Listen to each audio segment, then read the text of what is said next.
Welcome to No Options with Ty Gipson, the show where life's toughest trials become the foundation for your greatest triumphs.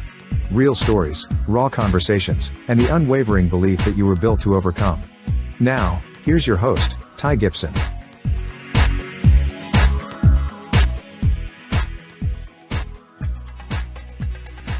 Guys, I am excited today. We've got a lot of different guests on throughout the time, but today I've got Joe Grumbine, and I'll tell you, Joe, I've met through our podcast, and he has a podcast. But I'll tell you, what's really cool is when you talk about overcoming and no options, as we talk about obviously on my podcast, is the overcoming and fighting through and just having a no options mindset. Joe has absolutely done it. And not only has he done it, he's doing it as we speak. And Joe, I want to thank you for being on today.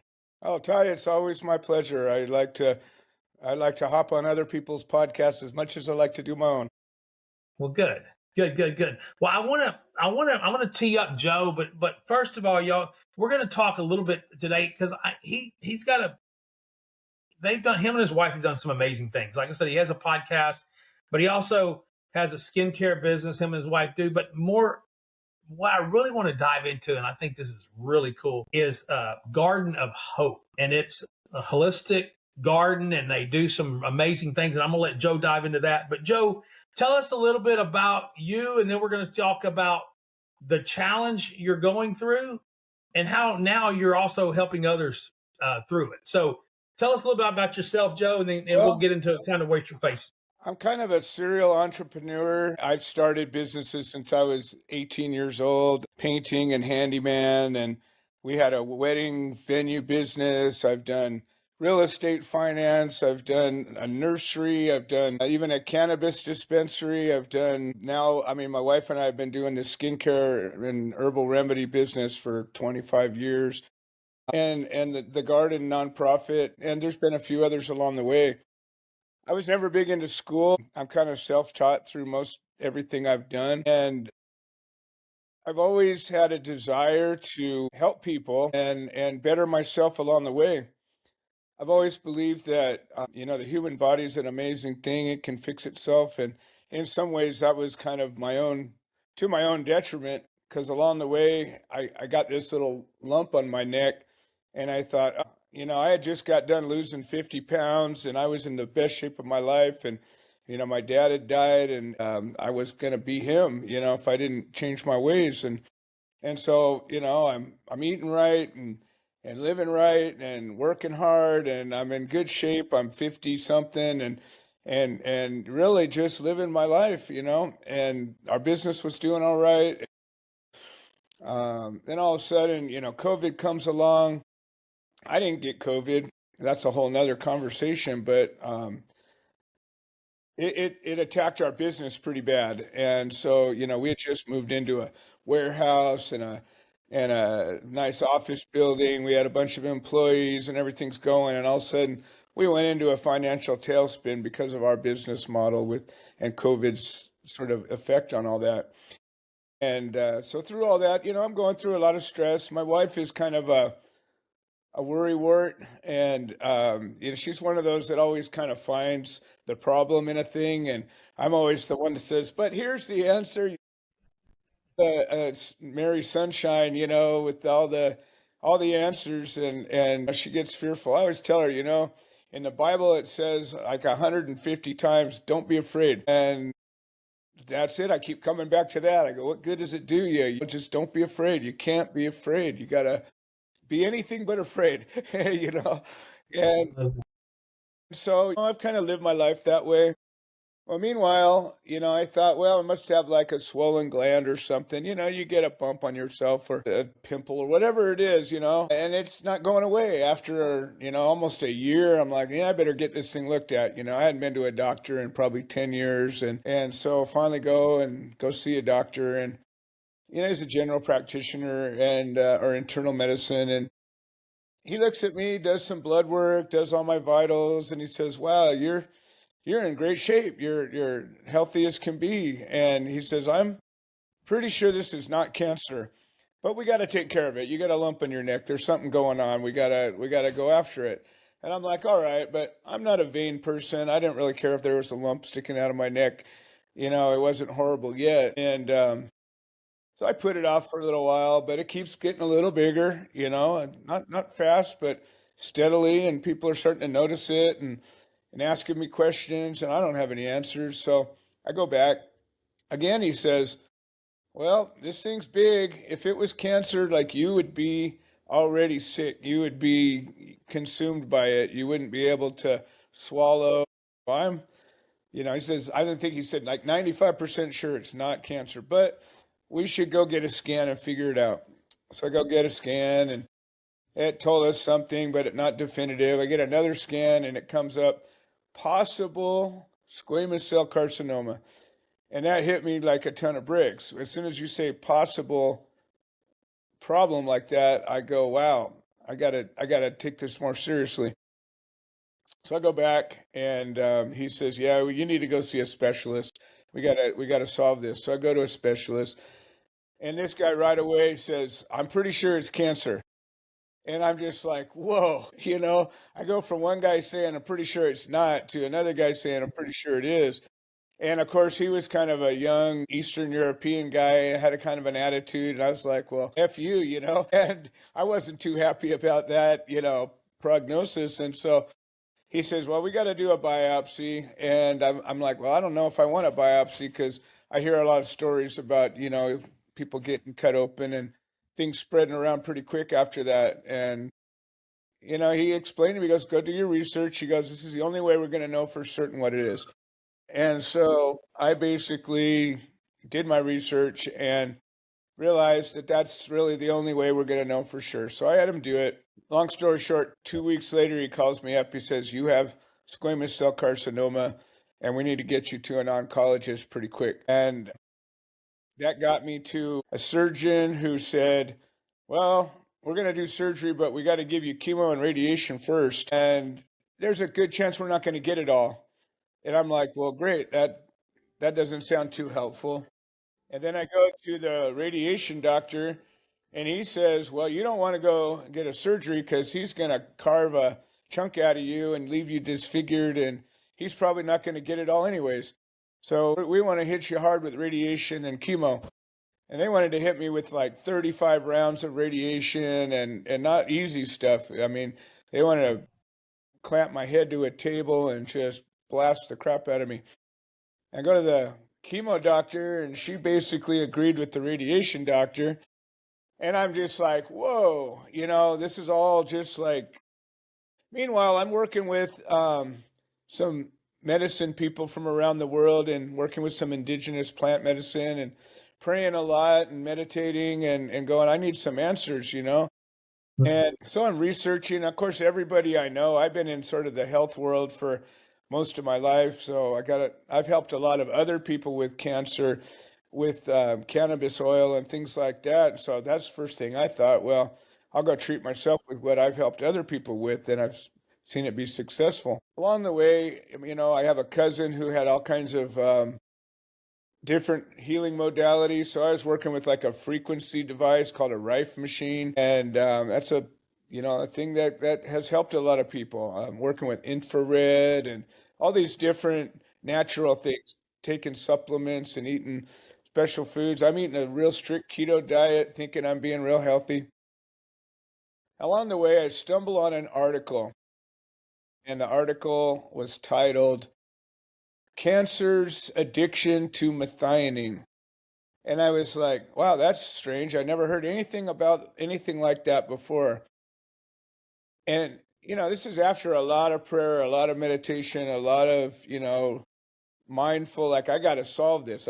This is now my job. And meanwhile, with the doctors, I had to get a dental clearance to get the radiation, because basically after radiation, you really can't get any dental work done. So they're like, we need to make sure you've got everything fixed in your mouth that can be fixed, because afterward, you're not going to have much left. And I'm like, well, great. And I had some old root canals that had given me a problem, and I was struggling to get through that. I wasn't getting the clearance I needed. Meanwhile, this thing's growing and growing, and it's starting to push on my carotid artery. I mean, I'll show you a picture of it. I'll send you a picture of it, or I'll send you the actual case study because it has a whole photo journal of the whole thing.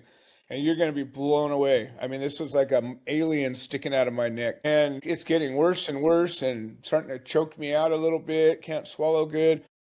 I'm starting not being able to sleep because it's pushing, my skin stretching out so bad. It's hurting like it's ready to tear. And I run into this guy, Dr. Hoffman, as a result of this article about methionine. And it turns out there's an enzyme called methionase. Methionine is just an amino acid, just like cysteine and glutamine and all these other ones, right? It's one of the essential building blocks of proteins. Every protein is full of it, right? And, everybody's living this protein rich diet. Keto, eat lots of meat and good healthy fats and fish and eggs and all this stuff. And so I was eating all this stuff.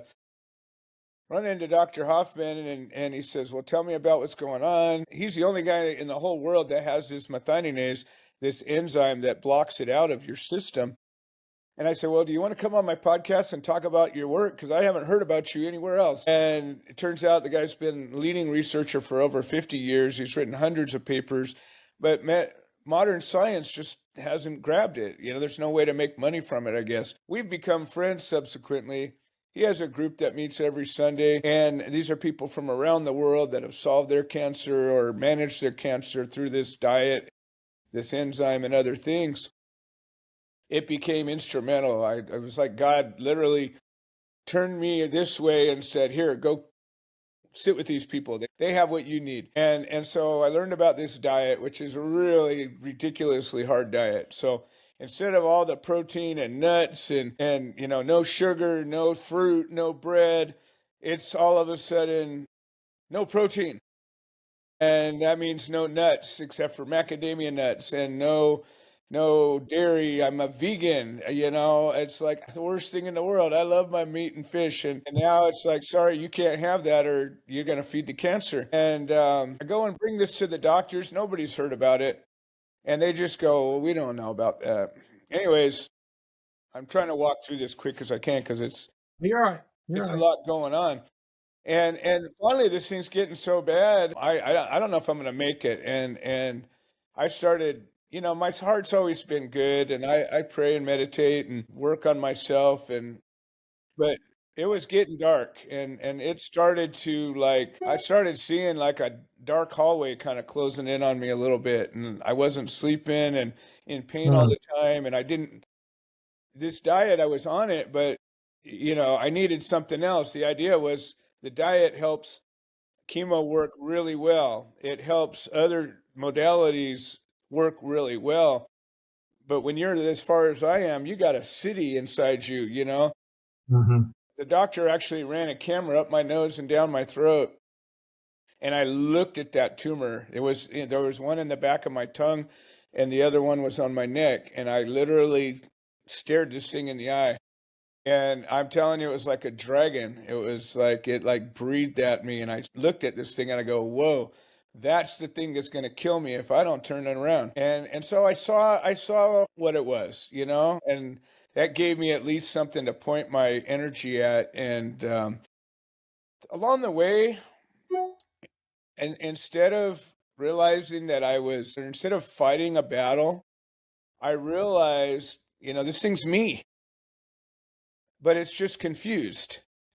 It was convoluted and confused, and it was just trying to stay alive. It wasn't evil trying to kill me out of spite.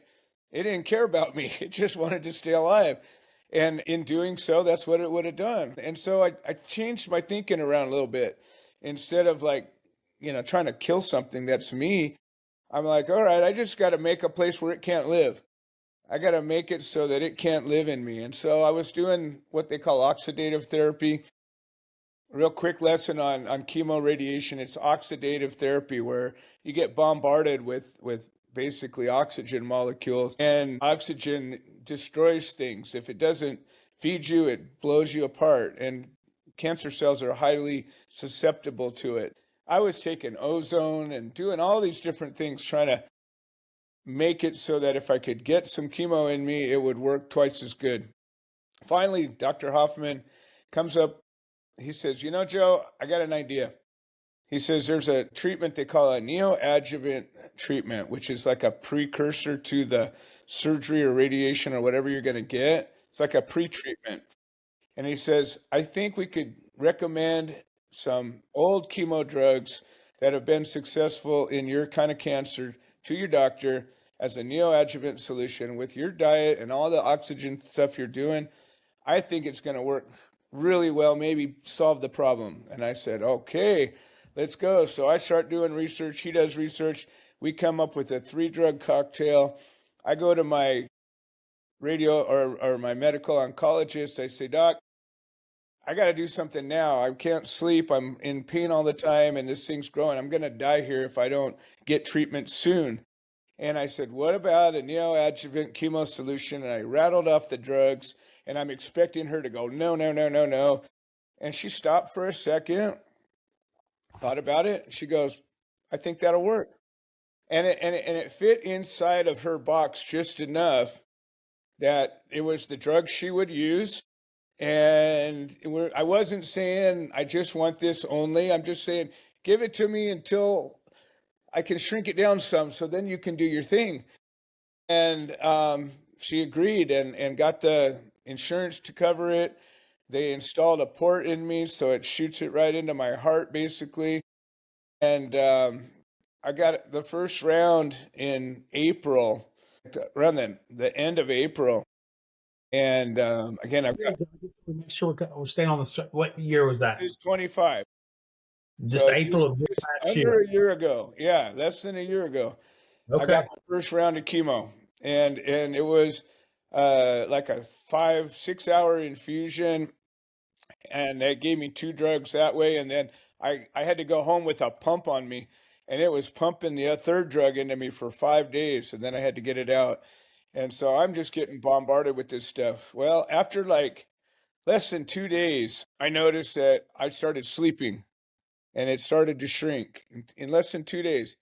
And an element to this was fasting. So if you fast 2 days before and 1 day after a chemo infusion, it helps to increase the effectiveness of the chemo and reduce the side effects dramatically. And so, it's hard as hell though. You go 3 days without eating, Ah, just coffee and water and tea, and that's it, nothing. And so, but I did it. I was like, you know what? At that moment when I got to the darkness, I got a fire inside of me and it's burning bright all the time, right? But my fire had dimmed out. It was like still burning, but just barely a flicker. And I didn't know how to make it brighter. And I was laying there this one night, day, afternoon. I'm not sure when it was, but because days were sort of flickering by.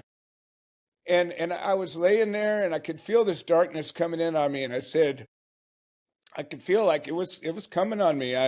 It was the end coming at me, and I was like, God, I really don't think you're wanting to take me right now, but if you are, I think I'm ready. I've done all I can do to make myself right. I don't have any regrets other than I want to live. So if you need to take me, I'll go with you, but I don't think you do. And some moment after that, I had that like I just let go. I was like, I'll keep fighting if there's something to fight for, but if you're gonna take me away, I guess let's do it. Shortly after that, I felt like my fire got brighter. And I started feeling, inside strong again. My body was still beat up and tired, but I felt my spirit get strong. Like God just kind of grabbed me in his hands a little bit and said, all right, you're going to be okay. I just needed to see where you were at, pushed me all the way to the last second. And after that, I started feeling my inner strength coming back. I got a fire in me that won't quit, but when your body's all beat up, there come a point where you're like, I don't know what else I could do here. And all of a sudden, with this thing starting to shrink, I felt my fire get brighter and brighter, and I actually was able to meditate. Like my whole life I've struggled to meditate, and in this place where I started to sleep again, I could feel myself like go into a place where like I could see it all working, strange stuff, but like I could see the molecules and the energy, and like I was like directing it, and it was wild. But that was the beginning of the beginning. And so from that point forward, I stayed strict on my diet, fasted between infusions, and I ended up having 3 infusions, and the thing shrunk down into a fraction of what it was. The doctor's like blown away. Nobody can believe it. And, I'm just watching it get smaller almost every day. And then she's like, okay, well, you've had your 3rd infusion, so now we're going to schedule the radiation.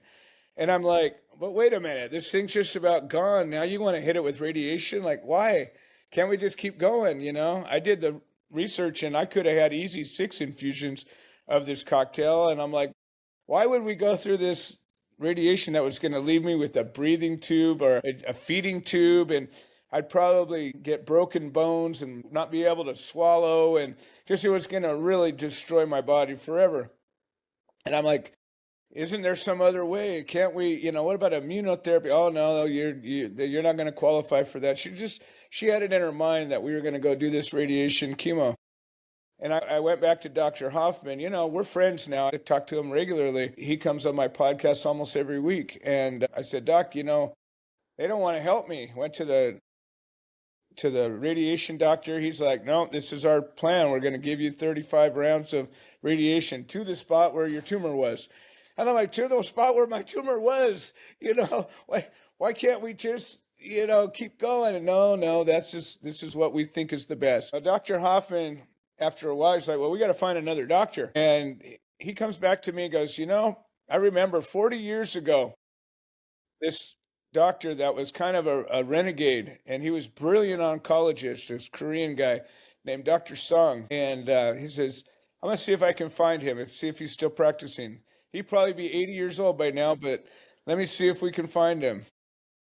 Again, God just like going, here, there's one little piece that can help you. I want out of a million. Each time this is happening, I'm just getting directed to this one little thing, but I jump on it. You give me that little opportunity, I'm like, tell me where to go. I'm there, And so he finds Dr. Sung, ends up contacting him, convinces the guy to see me.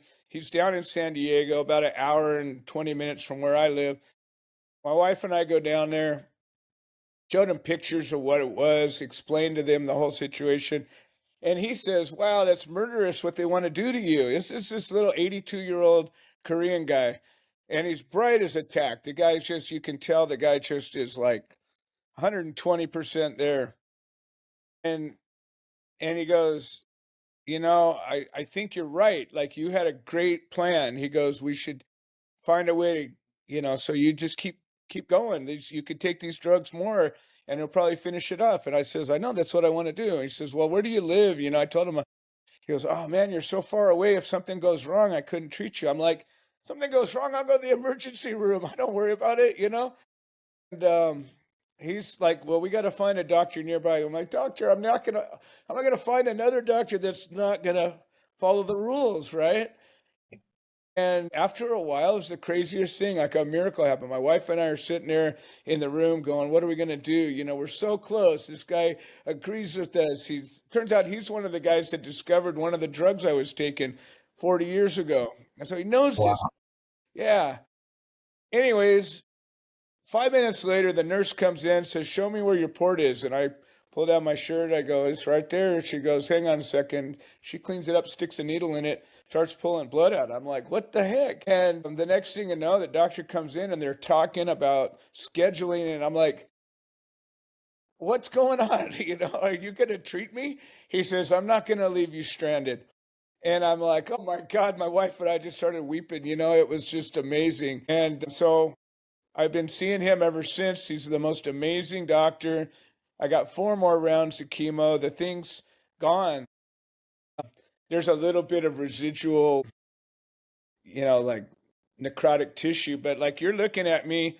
If you see the pictures that I'm going to send you, you're going to go, how did you do that in less than a year and not have surgery or something? Like, my body just took this thing away, and you're going to be blown away. And so where I'm at right now is I just had a PET CT scan, and it showed up nothing definitive. There's still a couple of little areas that they have a little concern, but there's other reasons why they might be. And they have a machine in Japan that will tell definitively if it's cancer or not, and I'm saving up my money to get over there to get that scan to know for sure. But I'm confident that it's done. Like, we got this thing, and Wow. it's unheard of. It's completely a stack of Amazing. miracles on top of each other. It really is, and I've been writing down a lot of things, but I mean, there's a couple that I want to ask you Yeah, though. yeah, We talk about the mindset, yeah, I mean, what were you go? I mean, when you said you got into, you mentioned the word darkness a couple of times. Like, yeah. what got you through the darkness? I mean, what would you say? Is there a mindset, or is there what is it? Your why? I mean, what was it that I really? Because have I love a thinking through this. tremendous love of life. I love my life. I love to be alive. And every day I wake up, I'm bright-eyed and bushy-tailed, and I can't wait to get at it. I love being alive. And I love being as healthy as I can be. I love working. I love everything about it. This opportunity to exist here and be able to work with people and talk and help people. It's just like, it's a beautiful life. And, I have kids, a wife, grandkids, I got animals. I mean, I got every why to live, and but I just love my life, even if it was just me by myself. I love to live.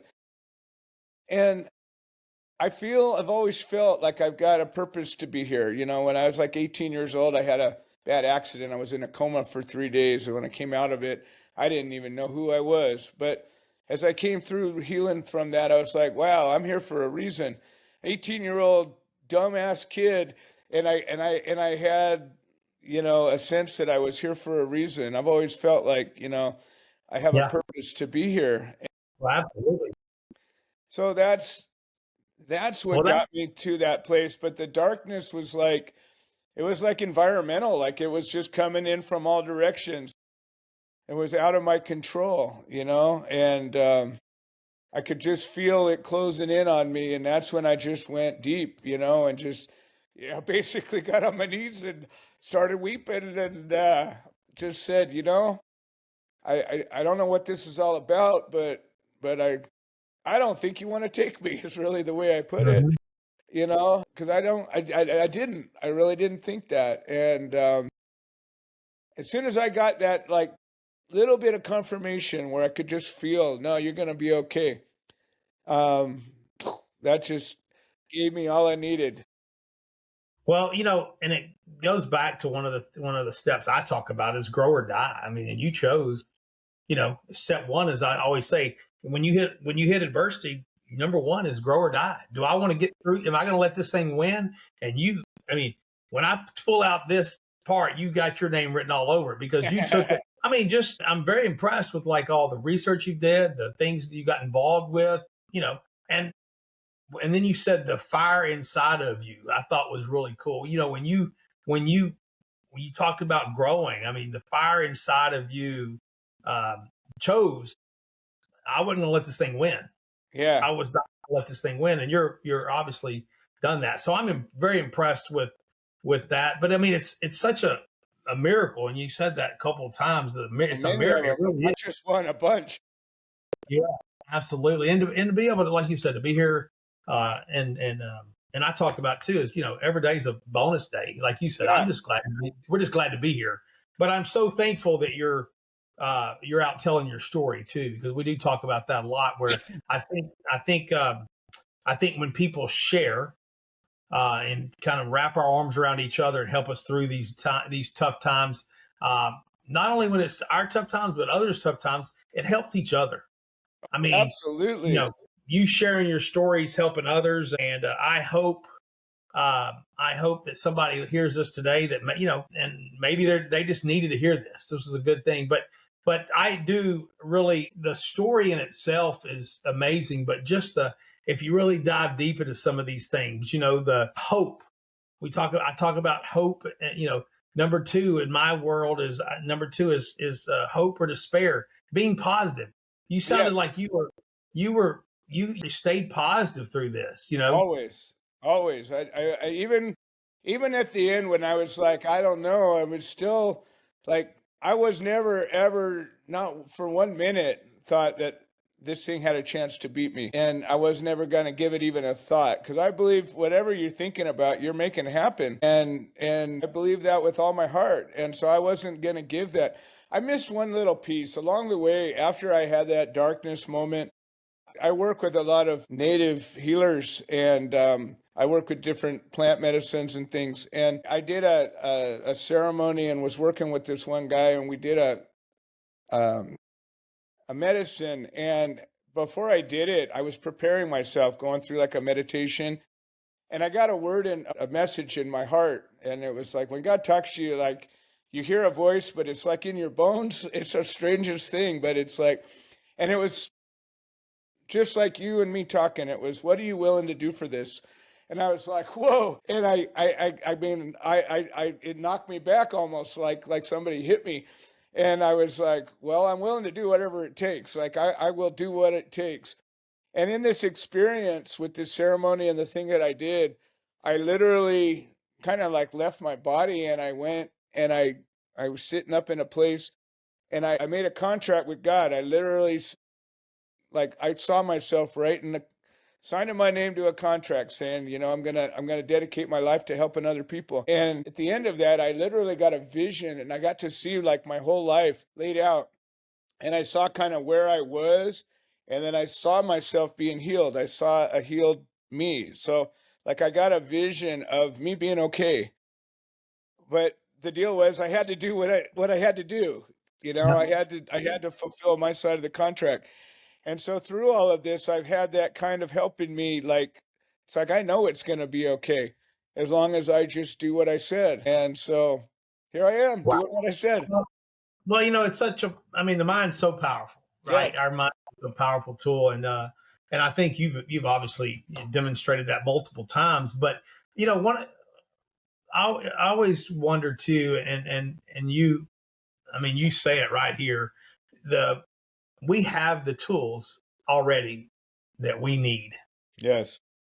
I mean, we have it, and whoever's listening today maybe dealing with something, I encourage, you're not going to change it overnight, but if you can take small steps Yes. and small steps on top of small steps, as Joe's demonstrated right here, I mean, he's did several things. And I mean, look at him today. We don't. There's no tumor, right? And You that's wouldn't know. Yeah, you wouldn't know unless I told you. yeah. But I just encourage people with whatever you're going through, and as Joe's story we just talked about. I mean, whatever you're going through, I mean, I encourage you just to keep pushing, because I on the think other it's side a of it, decision, though. I think if you make a decision of what you want, like when people come to me, I always ask them, well, what do you want? You know, because that's what it comes down to. Like, what is it that you really want? You got not just like off the top of my head, but what's in your heart? What are you willing to really like want so bad that Mhm. you're willing to do what it takes? And if you can make that decision, the decision is the hardest part, because you gotta really make it. It's like if you're gonna quit a drug or alcohol or some bad habit or whatever, like it doesn't happen until you flip that switch and say, okay, I'm done. Well, too, Joe, one of the things that we talk about too is our mind is just like a muscle. Yeah. You got to continue to work it, right? And if you Yeah. work, and if you, like you said, I mean, if you got to make the mind up. You got to make your decision. But that's like saying, hey, I'm going to go to the gym and I'm going to be a muscular guy. I'm going to go today and come back as a muscular guy. No, I no. would. I need to Every, start every day, a small yeah. step, and you get there. The Yeah. brain and the mind is the same way. You got to keep putting positive thoughts, because then as we run into adversity, our mind is equipped, with these neural pathways that we build and we develop, continue to put positive thoughts or negative thoughts, whatever we're working on. Yes. And so, man, I applaud you for staying positive through this, though, man. This has been what a cool story. And if you don't mind, you've been in the business, it sounds like, for a long time of healing, and Yeah. Yeah. natural healing and mind. And what is there anything that you would encourage people? What are some words that you could encourage people that maybe just be going through whatever it is they're going through? What are some advice you would give them in the natural healing area?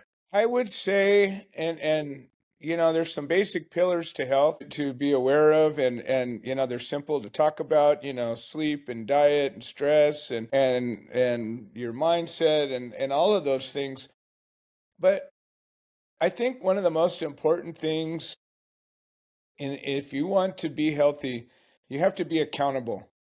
You have to realize that you're the one that's responsible for you, and nobody caused anything to you. You're not, maybe you got some genetic thing you got to deal with. So what? We all have something, but you're responsible for you. And I think when you take ownership, you take agency of yourself, then that changes the way you think about things. I think people are so quick to put their health and their livelihood and everything into somebody else's hands. The expert told me to do this, it didn't work, so it's his fault. And it's like, no, no, no, no. You go to a doctor, you hire that doctor to do the thing you want him to do, not go to somebody to be told what to do. And so whatever it is that you're trying to accomplish, take ownership of it, number one. And number two, you have an open mind about things. The world is so much bigger. Go and lay outside on a dark night, look up at the sky, and then start to think about what you know or don't know. And the truth is, you don't know anything. And so, all right, so it's a good humbling point of view, right? It's a good place. So being in that place, you say to yourself, well, then why don't I try to learn and be thoughtful about how I learn? And take information, be critical of the information you take. People are out there talking and experts and writing books and everybody's saying stuff. And I've had 100 different things proposed to me. This is all you need to do and you'll cure your cancer. And just listen to this guy and that guy and this guy. And what I've learned is that, science is a flawed concept, but it's about doing things and observing them and doing them again and observing them and recording it. And you can learn a lot from things that happen over and over again the same way. And then people that are thoughtful about it, writing down and, go and study the studies, take your time and do that. And it's hard and it takes time, but go to PubMed and you learn the research that's been done and the studies that have been done and talk to people about their personal experiences. Like this group that I'm in, this is all people that are going through cancer, that have survived it, not somebody telling me about this other guy. Get your sources right and be critical of the information. So those are things that if you were to do those things alone, you're on your way to whatever it is you want to accomplish.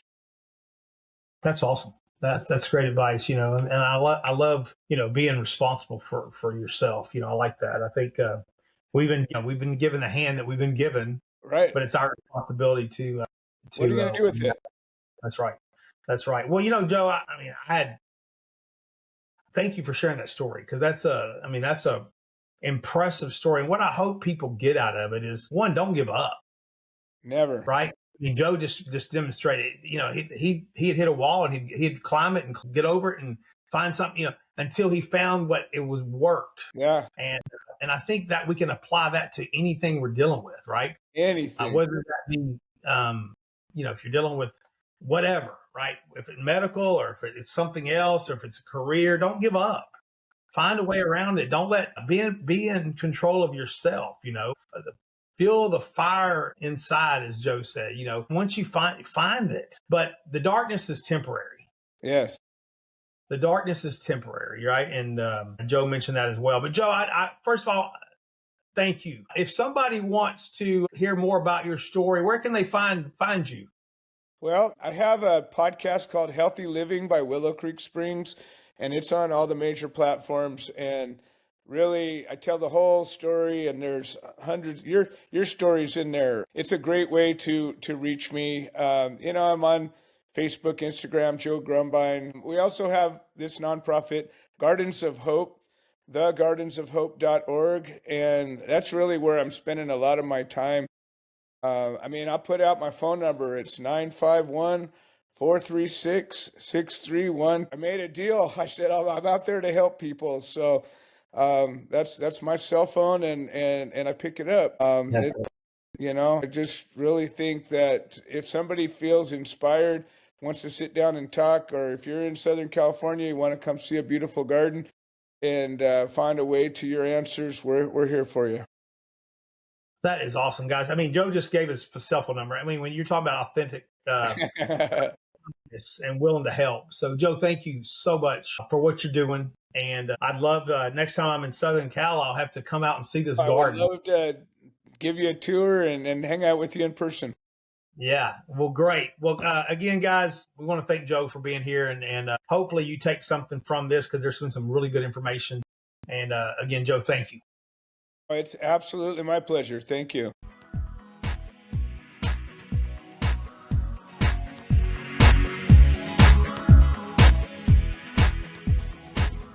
Hey guys, thanks so much for listening to No Options. If this episode spoke to you, please take a moment and leave a review. And more importantly, please share it with someone who may need to hear it. You can find more stories, resources, and ways to connect over at my website, tygipson.com. And that is Gipson with a P, TYGIPSON.com. Remember, no matter where you are, your story isn't over yet if you live like you have no options. I'll see you next time. You know Ty Gipson is an entrepreneur, a relentless survivor. Did you know he's also a powerhouse speaker? After overcoming 3 transplants, juvenile diabetes, he built thriving businesses with one mantra: no options. Ty transforms adversity into action. His keynotes ignite audiences with real-world resilience and 30-plus years of sales mastery. Are you ready to inspire your team? Book Ty Gipson today as your next speaker. You can call 512-944-4780 or head over to tygipson.com. That's Gipson with a P. It's time for your event to share the motivation that is no options.